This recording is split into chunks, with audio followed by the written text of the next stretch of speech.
সারা দেশেই একযোগে চলছে আওয়ামী লীগের অফিস ভাঙচুর ও অগ্নিসংযোগ। জুলাই অভ্যুত্থানের শহীদদের অপমান আর অবমাননা করে ক্ষমতাচ্যুত সাবেক প্রধানমন্ত্রী শেখ হাসিনার বক্তব্য দেয়াকে ঘিরেই চলছে এই ভাঙচুর। এই অবস্থায় সবাইকে থামার আহ্বান জানিয়েছেন অন্তর্বর্তী সরকারের উপদেষ্টা মাহফুজ আলম। একই সঙ্গে অভ্যুত্থানের ফসল নষ্ট হয় এমন কিছু থেকে বিরত থাকারও আহ্বান জানিয়েছেন তিনি।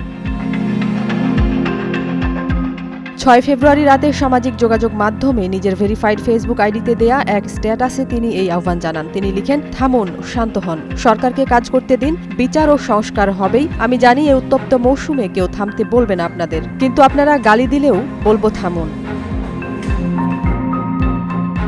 তিনি বলেন, জনগণ এবার রাজনৈতিকভাবে শিক্ষিত হবার সুযোগ পেয়েছে। এখন গঠনমূলক রাজনীতির সময়, উত্তম বিকল্প দেখানোর সময়। প্রতিরোধের প্রয়োজনেই দরকার নিজেদেরকে প্রশিক্ষিত, প্রাজ্ঞ ও স্থির করে তোলা।